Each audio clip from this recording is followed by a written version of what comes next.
오늘 본문은 우리가 너무나 잘 아는 말씀입니다.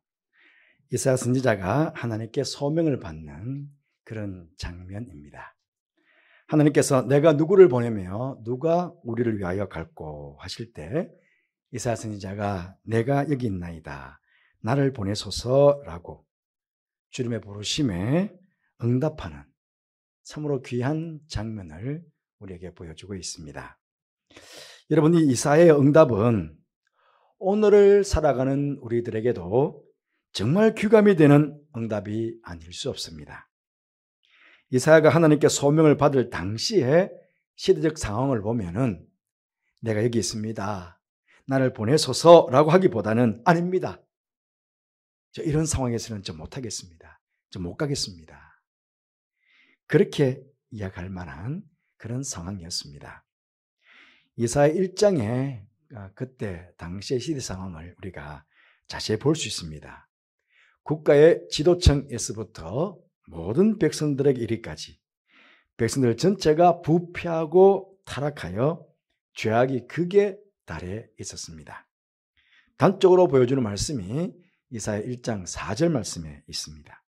슬프다 범죄한 나라요, 허물진 백성이요, 행악의 종자요, 행위가 부패한 자식이로다. 그들이 여호와를 버리며 이스라엘의 거룩하신 이를 만홀히 여겨 멀리하고 물러갔도다. 그렇게 시대 상황을 이야기해주고 있습니다. 한마디로 하나님의 진노와 심판만이 그들 앞에 놓여 있을 뿐 그들에게는 아무런 희망도 없는 그야말로 암흑의 시대였습니다. 바로 그러한 때에 하나님께서 이사야를 부르셔서 그를 통해 백성들의 죄를 지적하고 심판을 경고함과 아울러 회개하여 돌이킬 것에 대한 하나님의 말씀을 백성들에게 전하게 한 것입니다. 그러니 이사야에게는 백성의 죄를 지적하고 하나님의 심판을 경고하는 사명이니 결코 쉬운 일이 아니었습니다. 하지만 그럼에도 이사야는 하나님의 부르심에 순종하였습니다. 오늘 이 자리에 계신 여러분들은 만약 오늘 여러분들을 하나님께서 이사야와 같은 그런 사명의 자리로 부르신다면 이사야처럼 응답하실 믿음의 준비가 되어 있으십니까? 사람에게는 사명이 있고 생업이 있습니다. 사명은 하나님께서 하나님의 일을 우리에게 맡겨주신 것이고, 생업은 하나님께서 우리들에게 이 세상에서 먹고 살도록 하시기 위해서 주신 직업을 말합니다. 사명과 생업 중에 무엇이 성도들에게는 우선해야 하겠습니까? 많은 사람들의 경우는 지금까지 목회를 그렇게 길게 해오진 않았지만은 벌써 담임 목사로만 18년을 했습니다. 부목사까지 합해보니까 벌써 20여 년이 지나가는군요. 그래도 짧죠, 사실은. 짧은 목회 경험에 이렇게 보니까 많은 사람들의 경우 사명보다는 생업이 우선이요, 생업이 잘 되는 것이 복이라고 여기고 사명에는 별로 큰 관심을 두지 않는 그런 사람들이 많았음을 보게 됩니다. 생업에는 시간과 정성을 기울이고 무엇을 희생해서든지 최선을 다해서 생업을 이루어 가는데, 사명에 대해서는 생업만큼 그렇게 시간과 정성을 쏟지 않기도 하고 때로는요 조금의 희생도 하지 않으려고 하는 그런 경우를 보기도 합니다. 하지만 사실은 사명을 먼저 감당하면 하나님께서 은혜를 베풀어 주셔서 생업도 잘 되고 복에 복을 더하셔서 주시는 귀한 은총을 그렇게 받게 되는데, 이 사실을 잘 모르는 사람들이 많다는 것입니다. 하나님의 손에 여러분, 사람이 살고 죽는 것이 하나님의 손에 달렸습니다. 사람이 높아지는 것, 낮아지는 것, 그 하나님의 손에 달려 있습니다. 사람이 부하게 되는 것, 가난하게 되는 것, 이 모두가 다 하나님의 손에 달려 있습니다. 여러분 잘 알지 않습니까? 그렇기에 사람의 복은 사실 하나님께서 맡기시는 사명을 잘 감당할 때 주어지는 열매다 하는 것입니다. 예수님께서 산상수훈에서도 말씀하지 않았습니까? 마태복음 6장 33절 말씀에 너희는 먼저 그의 나라와 그의 의를 구해라. 먼저. 그리하면 이 모든 것, 먹는 것, 마시는 것, 입는 것, 그 모든 것들을 너에게 더하시리라. 그렇게 말씀하셨습니다. 그렇습니다. 오늘처럼도. 오늘은 주님의 날입니다. 주님의 날. 그래서 주님께서 우리를 다 예배 자리로 부르셨습니다. 이렇게 예배 자리로 부름에 우리가 순종해서 주 앞에 나와 하나님께 예배로 영광을 돌려드리고 또 성도의 교제를 통해서 영광을 돌려드리고 우리 각자에게 주신 귀한 사명, 주님께서 맡기신 귀한 일들을 통해서 충성하고 그런 가운데 하루 동안에 하나님께 영광을 돌려드립니다. 그러면 이렇게 바치면 하나님께서는 세상의 6일 동안 하나님께서 책임져 주시고 하나님의 사람으로 복을 누리며 살도록 그렇게 만들어 주시는 것입니다. 이게 먼저 하나님의 나라와 의를 구하는 그런 모습이지요. 요한복음 12장 26절 말씀 보시면 사람이 나를 섬기려면 나를 따르라. 나 있는 곳에 나를 섬기는 자도 거기 있으리니. 이게 중요합니다. 거기 있다. 거기. 나를 섬기는 자도 내가 있는 곳에 거기 있다는 것입니다. 그 사람이 나를 섬기면 내 아버지께서 그를 귀히 여기시리라. 그렇게 말씀하셨습니다. 사명을 맡겨주시는 그 사명의 자리, 그 자리에 내가 있다는 것이 거기에. 여러분, 내가 그것이 없으면 하나님께서는요, 다른 사람을 통해서라도 주의 일들을 하게 하십니다.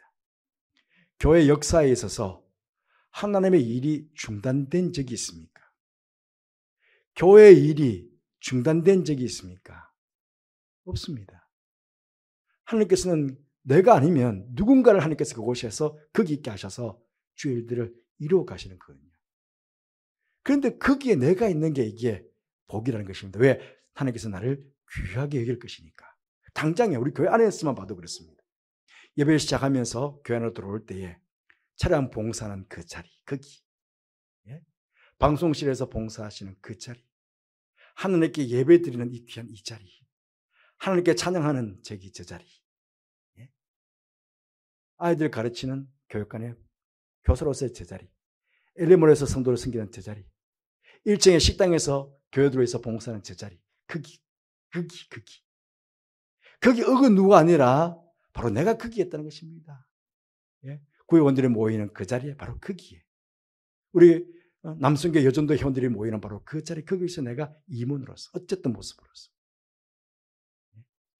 그게 다 하나님께서 나를 불러주시고 그곳이 있을 때에 하나님께서 나를 귀하게 여기신다 하는 그런 말씀입니다. 예, 우리가 이 땅을 사는 동안에요, 하나님께서 원하시는 사명의 자리, 나를 부르시는 그 자리에 어느 누가 아니라 내가 거기에 서 있음으로 인해서 하나님께 귀하게 여김을 받는 것보다 더 큰 복이 어디 있겠습니까? 하나님께서 나를 귀하게 여겨주시는 것보다 더 큰 복이 어디 있습니까? 사실은 그렇잖아요. 그럼에도 성경상의 믿음의 선배들을 보면요, 처음에 하나님께서 부르실 때에 오늘 이사야처럼 주님 제가 여기 있습니다 라고 순종하기보다는 어떻게든 핑계를 대면서 사명을 받지 않으려고 하는 그런 경우가 많았음을 우리 성경을 통해서 보게 됩니다. 출애굽기 3장부터 보시면 하나님께서 모세를 부르시는 장면이 거기 나옵니다. 당시에 이스라엘 백성들은 자그마치 400년 동안 애굽에서 노예 생활을 했습니다. 출애굽기 3장 9절 10절 말씀 보시면 이제 가라, 이스라엘 자손의 부르짖음이 내게 달하고 애굽 사람이 그들을 괴롭히는 학도도 내가 보았으니 이제 내가 너를 바로에게 보내어 너에게 내 백성 이스라엘 자손을 애굽에서 인도하여 내게 하리라 라고 막중한 사명을 모세에게 주셨습니다. 그런데 모세가 어떻게 했습니까? 당장 11절 말씀에 모세가 하나님께 아뢰되 내가 누구기에 바로에게 가며 이스라엘 자손을 애굽에서 인도하여 내리까? 제가 어떻게 해요? 제가 어떻게 한마디로 제가 어떻게 해요? 4장에 넘어가 보시면 계속 하나님과 이제 모세가 신랑이 있었죠. 신랑이 있었는데 4장 10절 말씀 보시면 모세가 여호와께 아뢰되 오 주여 나는 본래 말을 잘하지 못하는 자니이다. 주께서 주의 종에게 명령하신 후에도 역시 그러하니 나는 입이 뻣뻣하고 혀가 둔한 자니이다. 그렇게 이야기합니다. 그러면서 모세가 이르되 13절에 오 주여 보낼 만한 자를 보내소서. 여러분 이 세 구절을 종합해 보면 어떤 말씀이 되겠습니까? 주님 제가 무슨 자격으로 거기 갈 수 있겠습니까? 제가 무슨 자격으로? 또한 저는 말주변이 없습니다. 저는 입이 뻣뻣하고 입이 둔한데 어떻게 그 바로왕 앞에 애굽왕 바로 앞에 가서 말로 경고하고 그를 설득해서 이스라엘 백성들을 구원할 수 있겠습니까? 저는 못합니다. 저는 못 가겠습니다. 차라리 다른 사람을 보내십시오. 그렇게 하나님께 거절을 한 것입니다. 그러자 읽지 않았지만 하나님께서 모세를 향해서 노하셨다. 그렇게 이야기합니다. 노하셔서 결국은 모세가 어쩔 수 없이 끌려가다시피 그렇게 애굽왕 앞에 간 것이죠. 여러분, 하나님께서 주신 사명은요, 거절하는 것이 아닙니다. 세상의 수많은 사람 가운데 특별히 하나님께서 나를 택하신 것은 내가 다른 사람들보다 잘나서 나를 택한 것이 아닙니다. 나에게 무슨 자격이 있어서 부르신 것도 아니고 내가 특별하게 뭔가 보실 만한 것이 있어가지고 나를 부르신 것이 아닙니다. 다만 나를 믿어주시고 은혜를 주셨기 때문에 그렇습니다. 우리 중에 완벽하게 갖추어져 있어서 하나님께 부름받은 자가 누가 있겠습니까?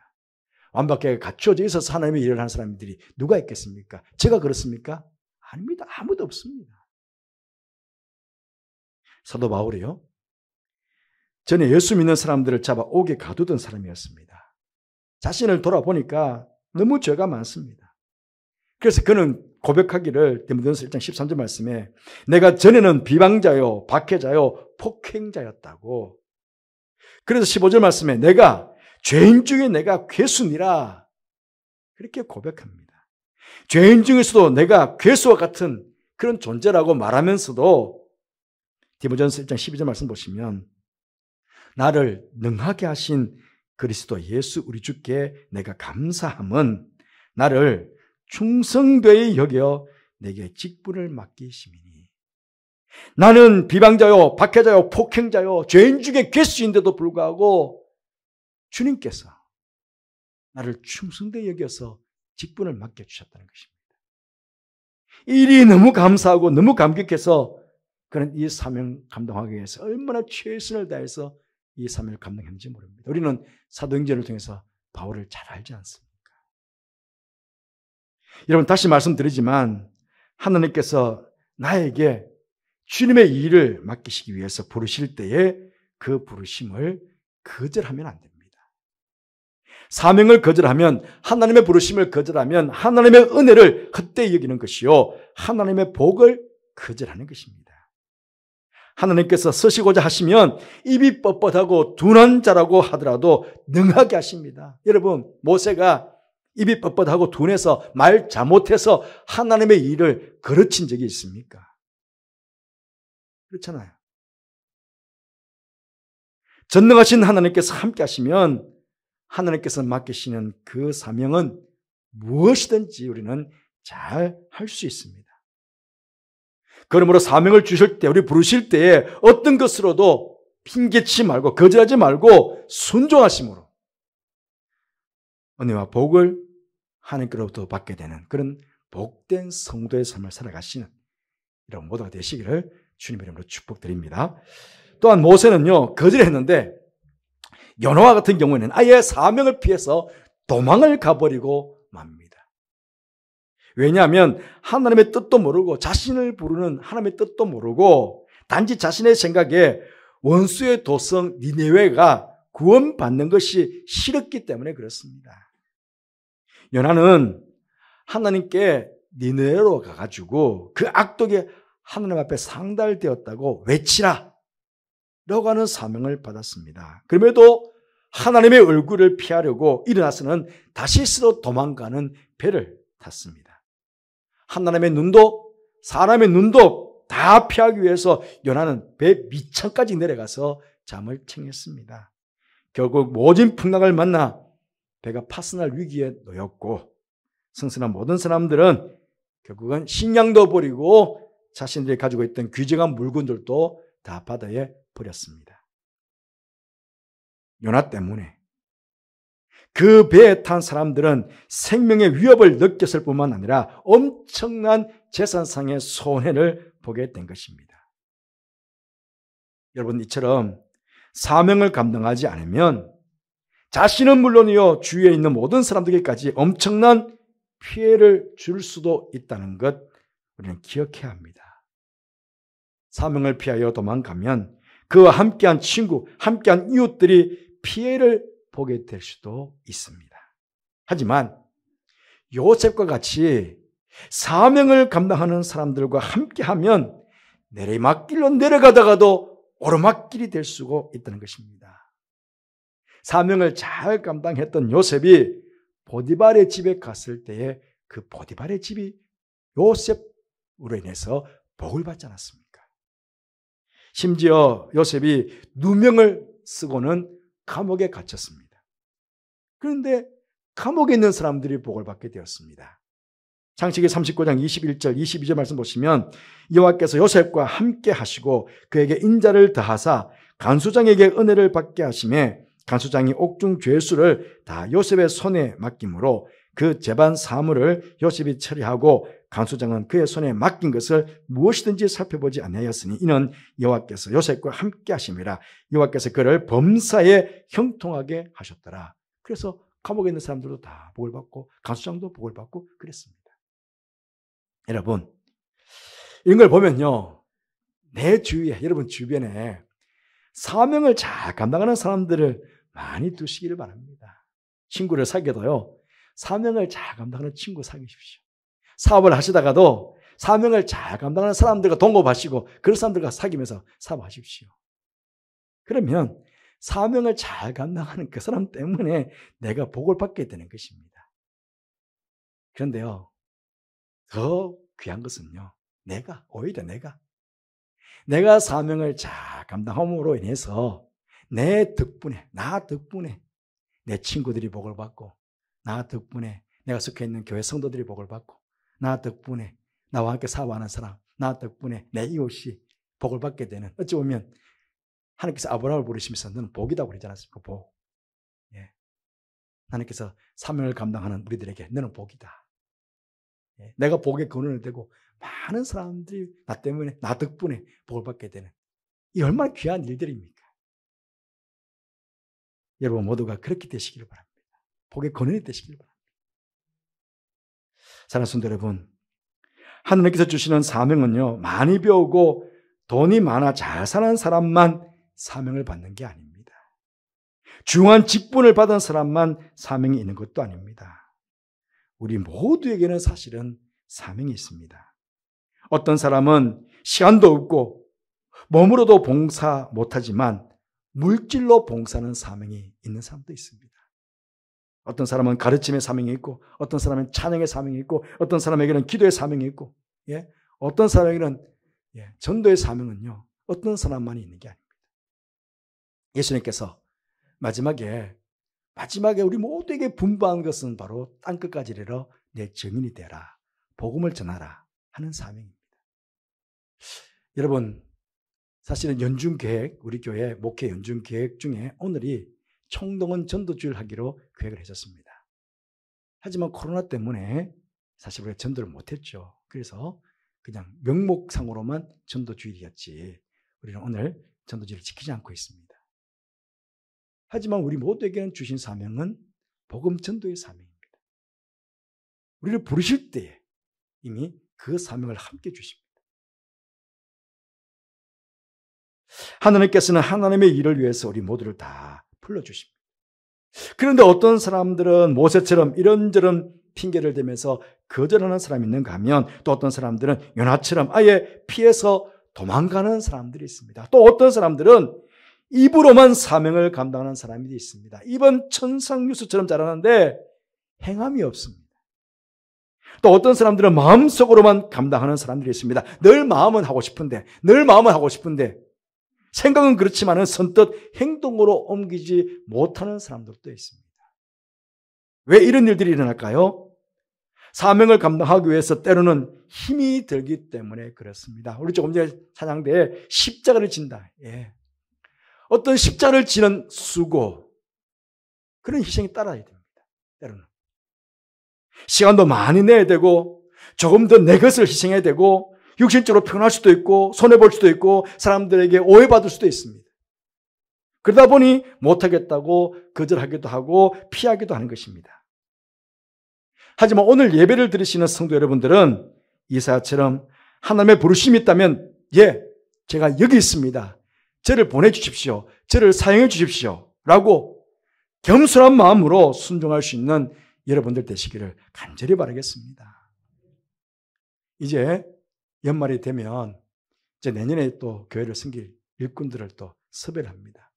아마 저도 그렇고 우리 부모사님들이나 또 각 부장님들, 또 회장님 되시는 분들, 그런 분들 아마 부탁할 겁니다. 요사를 좀 해주세요. 뭐 장애를 좀 해주세요. 기간에 임원 좀 해주세요. 뭐 이렇게 저렇게 아마 여러분들에게 부탁의 말씀이 있을 것입니다. 그 말씀을 단지 그냥 그 사람이 나에게 부탁하는 이야기라고 생각하지 마시고, 하느님께서 나에게 복을 주시기 위해서 이분을 통해서 나를 불러주시는구나 한번 생각해 보십시오. 그러면 더없이 그것이 여러분에게 엄청난 복이 될 수 있습니다. 모든 것이 부족하고 연약하지만 나를 충성되게 여겨서 이렇게 나를 불러주시니 너무 감사합니다. 나는 사실 부족하고 모자라고 아는 것도 없고 할 것도 없지만 능력도 없지만 제가 그 부르심에 한번 순종해서 한번 해보겠습니다. 그렇게 이사야처럼, 바울처럼 기쁨으로 감사함으로 주님께서 일을 맡기실 때에 아멘 하고 한번 순종해 보십시오. 그리고 그 맡겨주신 일에 죽도록 충성하셔서 이 땅을 사시는 동안에도 우리 주님께 귀하게 여김을 받으시고 훗날 우리 주님 앞에 섰을 때에 빛나는 면류관과 상급을 얻게 되시는 사랑하는 모든 우리 성도들, 영천가족들 다 되시기를 주님 이름으로 축복합니다. 기도하겠습니다.